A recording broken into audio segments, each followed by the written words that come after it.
Which video? The one where I said Kidogo? Last time. Oh, that one. Yeah. I didn't delete it. I still have it. It's just, you said that you didn't like it or something, right? I'm just not used to social media stuff. I have no idea. Okay, This isn't social media. This is just my diary, my journal. Okay. A video journal. No. Okay.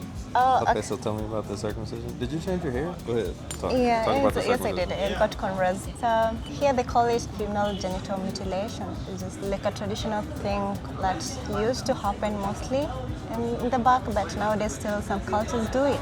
Like from my culture, I was in grade 4. I was like 10 years old or something. Then they think women are, how do you say? They cut your clit and just say not too much sexually active, so you have to remain pure and for marriage and whatever traditional circumstances, things like this. So yeah. What do you think about like the practice in general? Do you think it's okay? For me, I knew. Assumption. Thank you. For me, I never knew it was a wrong thing or a bad thing to do the moment you have not stepped out of your culture, because you think everything your culture does is perfect and it's maybe a sense of belonging, or that's the best thing you can, growing up, you can ever receive. It's mostly done by the elderly women. Like for me, it was done to me by my 2 grandmas, and they also called a nurse. So she came and it was in the evening, and I was very nervous, and there's people, so many people in our house, and they're like celebrating the thing and dancing around the fire and making it seem like it's the perfect thing, because I was very proud. But the moment we went to school and we had this science lesson and you have to learn about your body and whatever, then you realize like in the book it's wrong. So sometimes you don't know what to do with it because you've already had it done to you.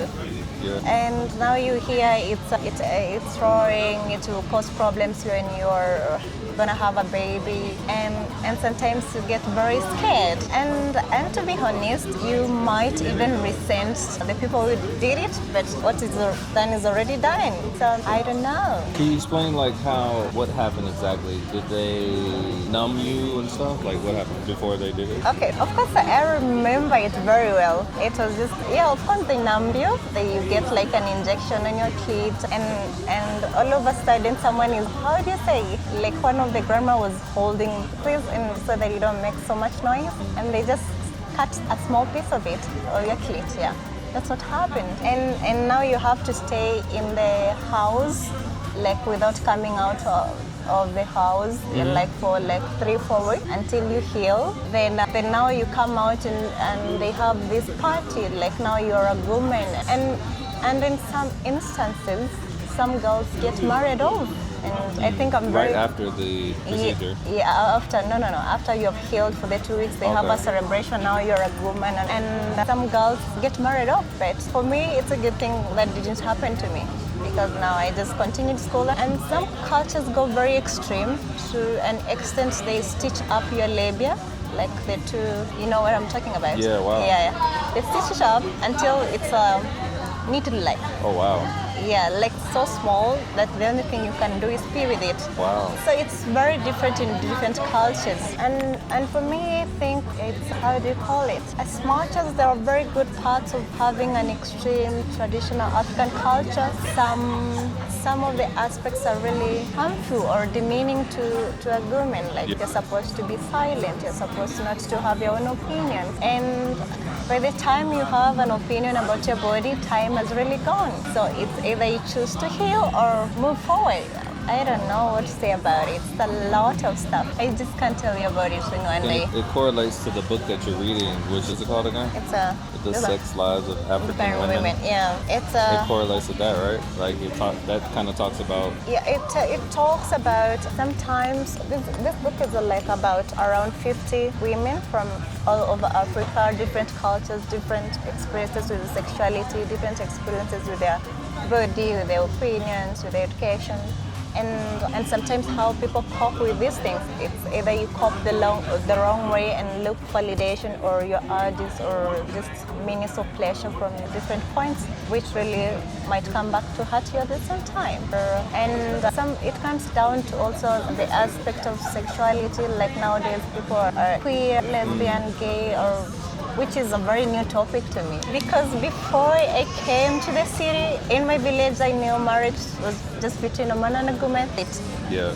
And as a woman, you don't play with the boys or they don't touch you, you're gonna get pregnant. That's what I was told. When you come out and you find people are very open and their minds are very open about different types of how things are done, and then you realize like sometimes people are just humiliated.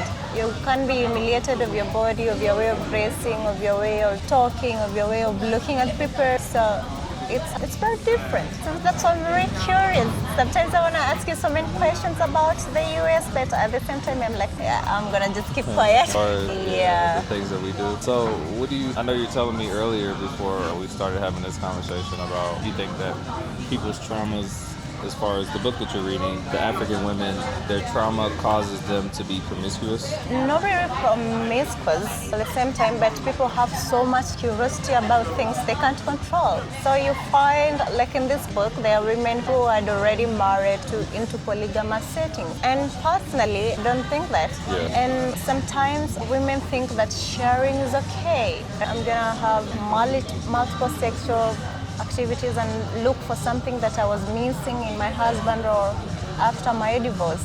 Yeah. Or some women are easily manipulated and think that some actions are okay. Like it's a deep foundation of things I can say, and it's all over. What question would you ask me about the United States as far as that conversation? About what gives you sense of belonging? Like you're in the US, maybe you're a black man or African or American. How do you know what gives you that sense of belonging in community, in relationships, in wherever? Sense of belonging for me it doesn't have borders. For me, it just depends on how many people I can affect positively in my work, and then like creating a community around that. So for me, the sense of belonging kind of ties in with my work as well as like with my family, my kids and stuff. Similar to you, I guess, you know. It's just in America we do things so much differently as far as like the cultural aspects of things and then like the sexual aspect. So let's say in my culture, women we are raised to be very submissive. You can only talk when you are talked to sometimes. Yeah. Sometimes you can't have full-heartedly express your opinions because you have respect to, you can say this is my brother, this is my mine, this is my uncle or something. But how am I gonna say this? So we are more taught to nurture and build more things and be lovely and kind and respectful and accountable for your actions. Those are very good qualities. But at the same time, I'm not gonna say I am not a feminist.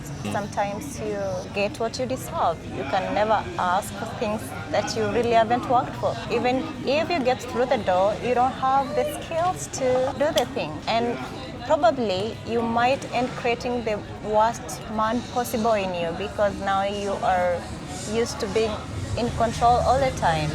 Yeah, it still fascinates me, and sometimes I think about it a lot. Yeah, because you're supposed to be masculine and take care of shit, and that can just affect how sometimes you come out in a relationship or when you're starting something new. Sometimes you over communicate. Sometimes you just keep quiet. So it's like, I definitely think women here are more, I wouldn't say feminine, I would say women here tend to want to be women, if that makes sense. I have no idea what you say. Well, I guess feminine. Women are more feminine here, I guess you could say. In the United States, it's pretty common for you to meet a woman who has a lot of masculine traits and who will overtalk you or will like throw a pot at you if she get mad. Like that's common. Really? Yeah, that's pretty common. In my opinion, I think a man's place is to be masculine and a woman's place is to be feminine, in my opinion. You, as a man, you're not like a stone. I think you're supposed to also have your own feelings, your own way. Yeah. Sometimes you need help, so you don't have to think. Looking at my parents' marriage, I've seen a lot. I've seen my dad cry. I've seen my mom console him, which is a very lovely thing, especially when I lost 3 of my siblings. Yeah. And that really breaks a parent when you see not only one child, but 3 of your children just die. Oh, wow. And how do they die? Okay, so I still don't know because I can't really explain it. I was very young. I was like the second born.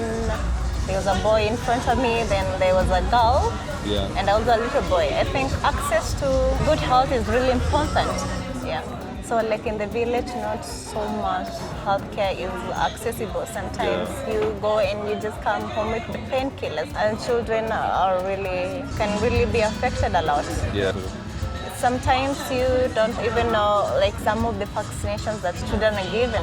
Yeah. If they're just trials or they're really gonna work on your baby or your baby is allergic, you know. That's crazy. Yeah, and sometimes some things you can't say you're gonna have to learn about some things or learn to live with them.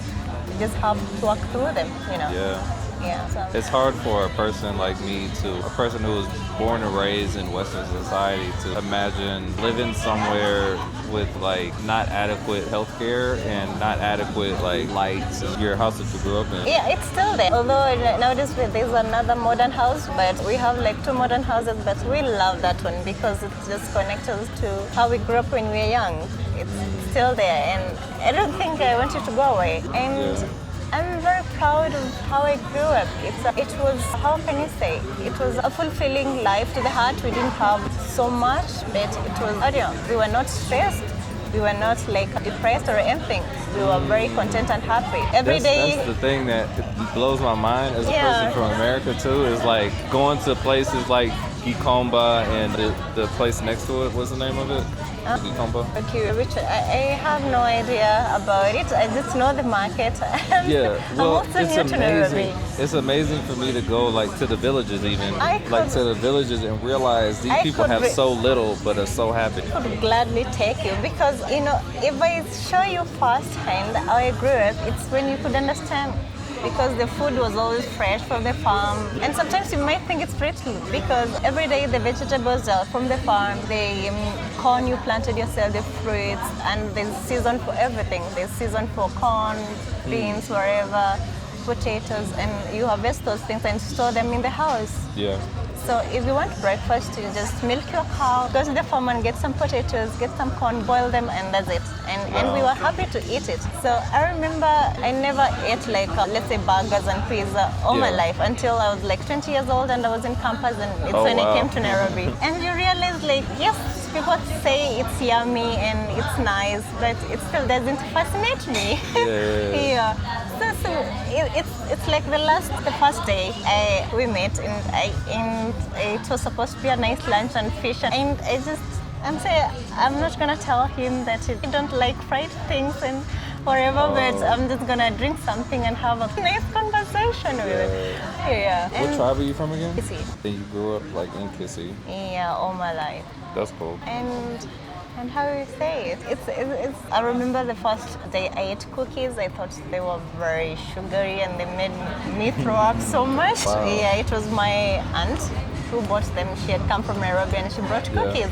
And we ate them. It was so funny. We were throwing up because the sugar made. Wow. It's too much until now you feel like. But it's people eat cookies in America all day, every day. For me, for my, it was like, I remember I was in grade 6 and I only ate one. I was like, huh, really? Or it makes your teeth feel like, the hurting in there. Yeah, that's why you get cavities. There's so much sugar. Yeah, and the good thing with the food we used to eat, you have like a strong teeth. Yeah, and you don't have. I've never been to a dentist all my life because I've never had any problem with my teeth. Yeah, that's amazing. I've had a lot of problems. Okay, anyways, in the interview. Okay. Yeah. Unless you have another question. No, I don't. Thank you for doing it. You're welcome.